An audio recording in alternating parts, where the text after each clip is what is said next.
Wednesday the 16th of June, so the plants have been in 3 weeks on this plot. I've had a couple of feeds, and you can see by the foliage, certainly some varieties tend to show it more than others, but this Samari Gold, and it does respond to a bit of feed, so these are new leaves out the plant since they've been in the ground, growing tips, and then the old leaves at the base. Valentine, they're all putting their arms out now, really on the Termi Alvis, as it does, it just really goes out wide and flat. There's a couple of Louis Whites that I'm not particularly happy with, in the sense I think they've just got it in and not got going. There's one, I might replace that today for an earlier flowering variety, or I've got 11 others or 12 others, so probably not too much to worry about. The Ramses have really got going in most cases. Also remember there is 2 pairs of leaves at least on all these plants under the ground. Then we've got Bryn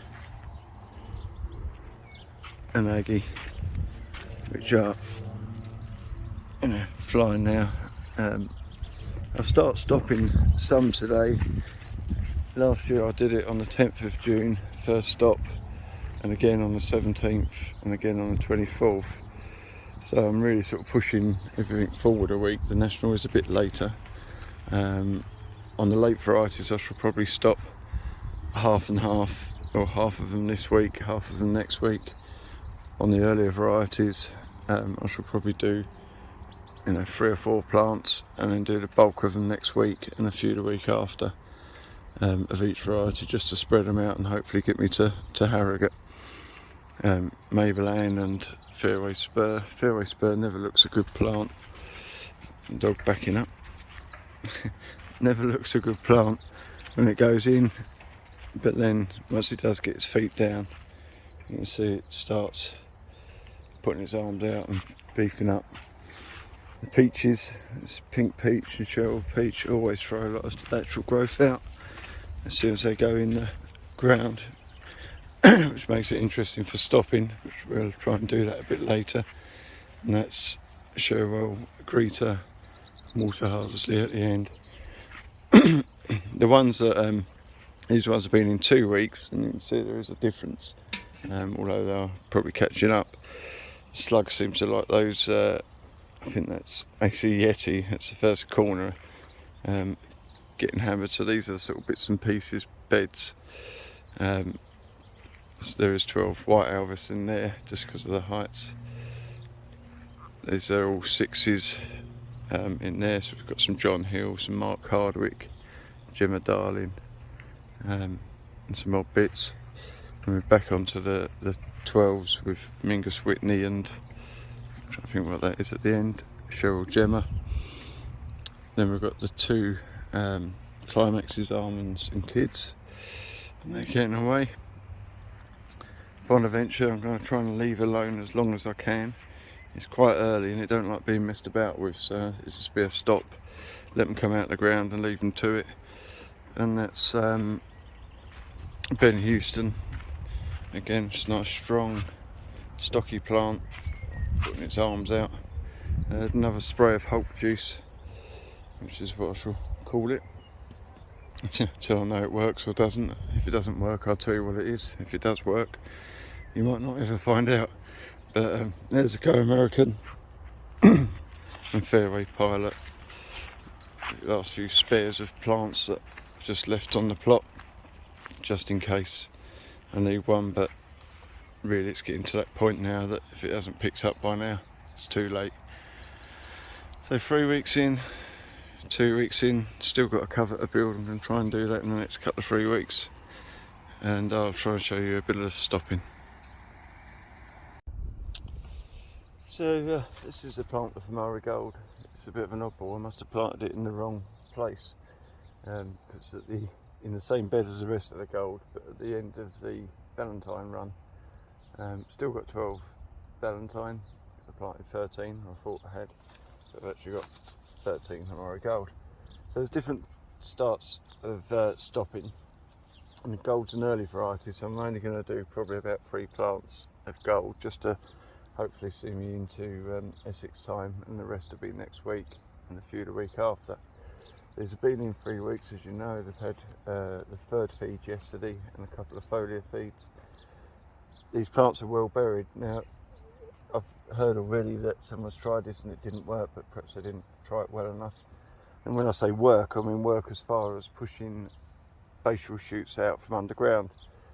What that's going to do to the flowers and anything else, I really don't know, because I've never really seen a decent flower without the effect of weed killer and things on them. But it seems to work for me if you get all stages right. You can't just decide you're going to do this down the line after you've planted your plants. You've not confidently buried 2 or 3 pairs of leaves under the ground, and you're not going to take a few risks, which is what I'm doing. I don't know whether this will work. I don't know whether it'll make the flowers any bigger or better than anyone else's. It will make timing more difficult, but it's a theory, it's a process, and I'm going to stick to the process until I know it doesn't work or does.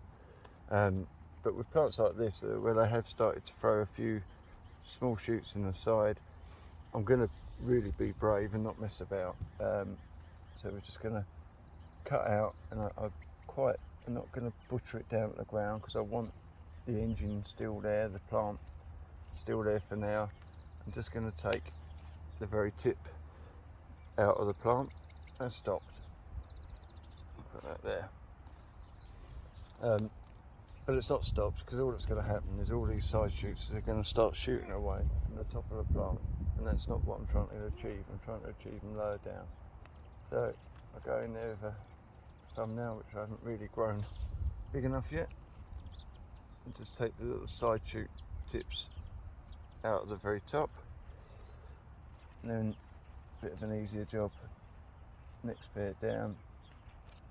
Sometimes if you can't quite get in there to do it properly, just the end of a pruning knife gets them out.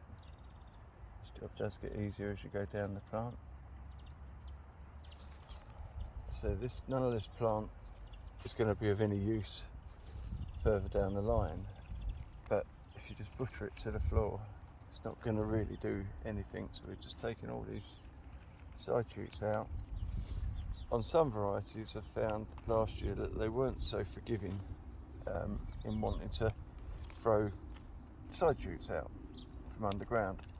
So I will go down and just leave the last pair that I can see above ground until I see them coming out from underneath, and then I can remove them. In this case, hopefully you can see it, there is quite a big shoot coming. It's not from underground, it's the last pair in contact with the soil level. So knowing how I planted them, there should be at least another 2 pairs below that. But just to play it safe, I'm going to cut this shoot and just leave a pair of leaves. So that's come off at the base, and then there's this little one on the side here, and I'm actually going to take that out. So if push comes to shove and only one shoot comes out, I've still got a pair here. Hopefully I'll see all 3, and if I do, I'll remove these. But there's nowhere for that plant now to grow other than from below ground. It's brave. I hope it works. I didn't get the timing too far out last year as far as seeing buds, and I did start a week earlier, and those were ones that I had to really try and hang on to. So I'm hoping these will naturally see me around about bank holiday weekend, Midlands, Essex, onto Hyde Hall, and then the next stops will take me from sort of Hyde Hall to Kent and National, and the last stops hopefully see me through to Harrogate. So it's going to happen over the next couple of weeks. I'll show you a different plant because this is, say, an early variety I know does shoot well from underground. The other options are ones that really do throw a lot of side growth out, and they're handled the same, it's just a bit of bravery. And the other type really is things like Alf Ramsey and the Brins, where you don't I have buried them, but you don't necessarily need them from underground. So I tend to go down and leave free shoots on those and then see what else comes up. Hope that makes sense. But so you need a plant that is young enough and tall enough to bury and soft enough but not actually developing basal shoots at the point you plant it. It seems that when you do plant them underground, they almost sit there in dormancy as little pips until you encourage them or instruct them to shoot out and start growing. The only way you really can guarantee you're doing that is by removing any other options. This plant then becomes the engine room for those shoots, and we'll find later in the season that this plant bit here will actually wither away. Once the basal shoots are established, they take all the energy from this plant because they're lower down, and quite often I'll go through this stem here, down the bottom here with a knife and remove the entire top of the plant because everything else is coming from the ground. We shall see whether it works or not. We don't know, but it's a method I'm trying, and I'll either be crying into my milk at come national time that they're all terrible, misshapen, undersized, half a bloom. I don't know what they're going to do, or I'll be happy about the flowers and putting up a competitive exhibit. You'll find out.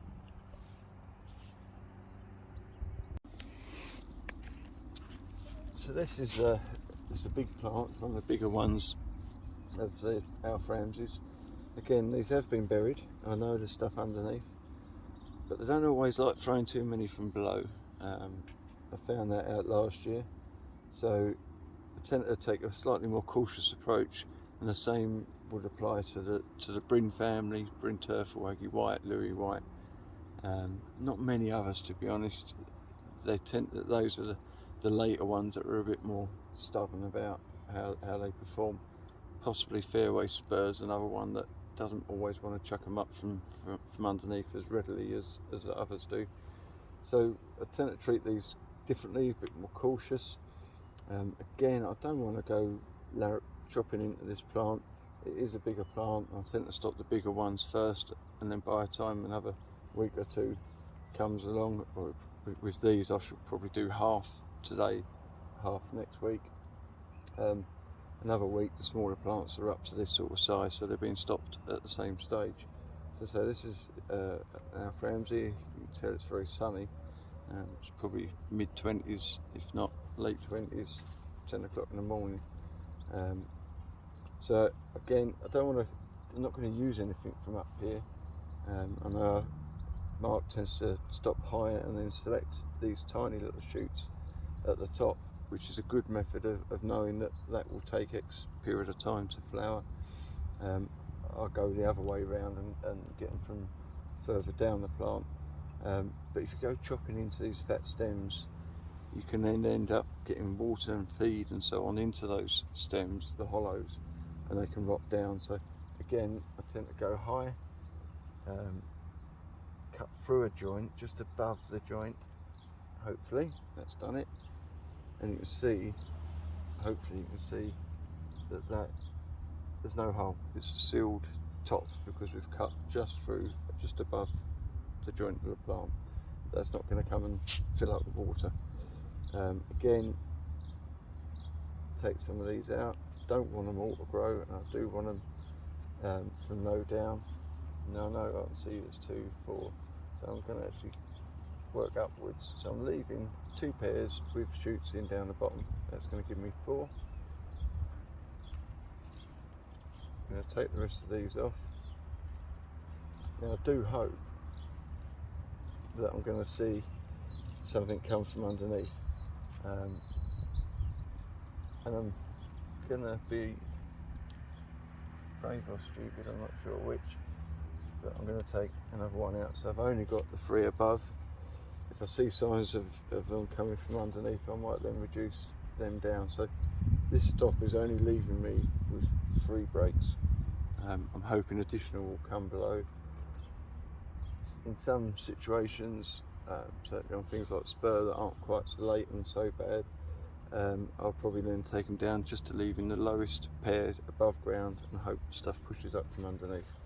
So that's what I tend to do on the later, very big flowering varieties, so like Ramses, like the Bryns. where you don't really need to push them for size, and they're not so easy to get from underneath.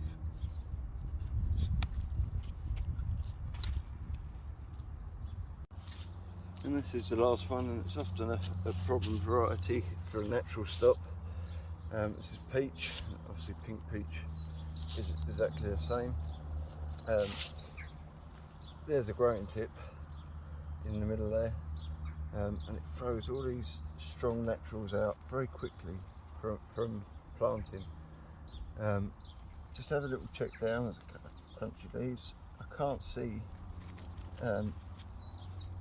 shoots coming from underneath yet. It would have been well buried because I know what the variety does now. So it really is, I mean, it's like a Christmas tree at the moment with all these breaks.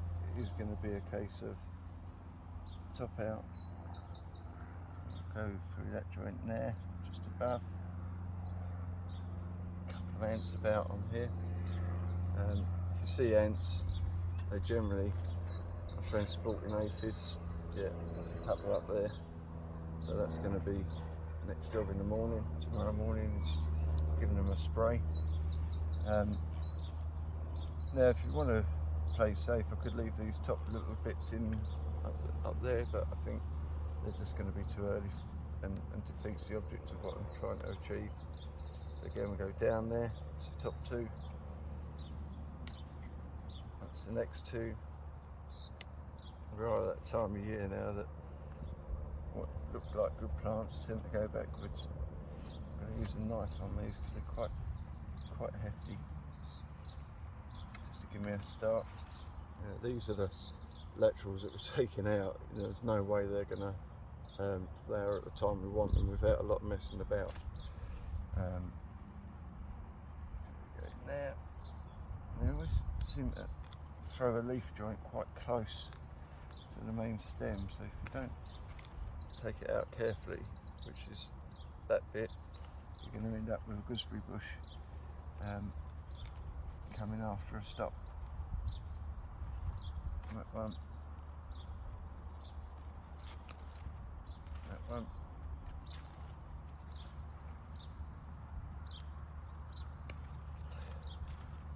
Be quite delicate about this because you really don't want to mess it up. The more you take off, the less options you're going to have if it goes wrong.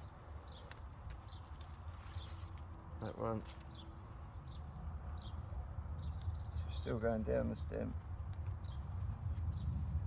It look a bit sad when you've done this, but as I said, quite often what you leave behind is never going to be there. Found a weed. Thought my pits were supposed to stop that.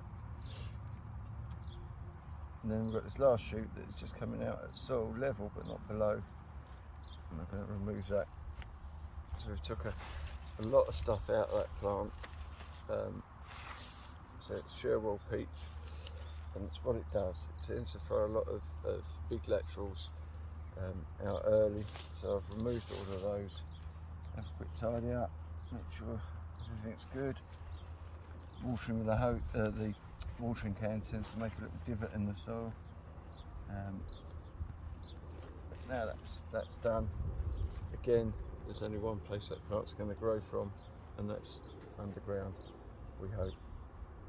So keep an eye on the watering, certainly at this stage, because we've just defoliated it a lot. We don't want to overwater, but certainly don't want it to dry out.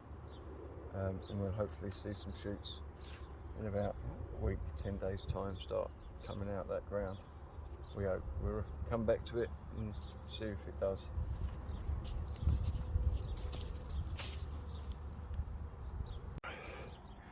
It's now midday and very hot. You can see the stuff on the paths from where I've stopped. So I've done half the Valentine because that's not the earliest.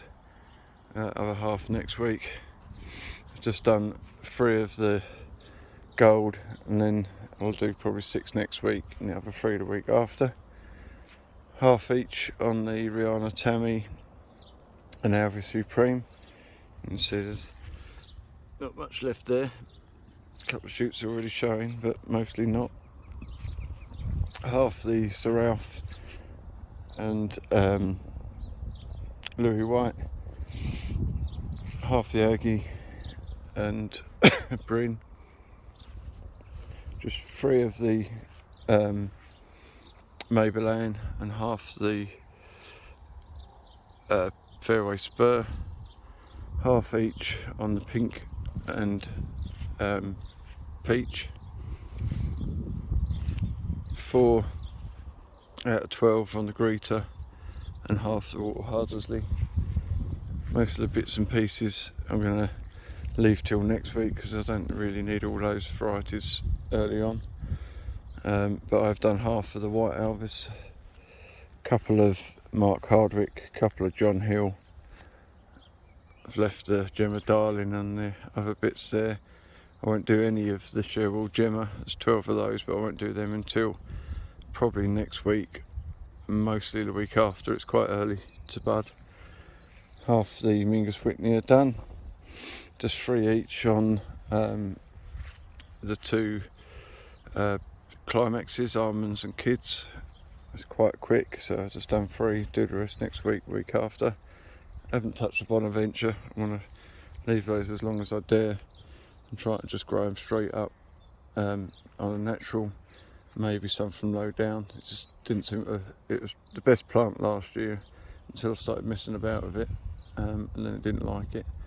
I've done half the Ben Houston, half of the Go American and 3 of the Fairway Pilot.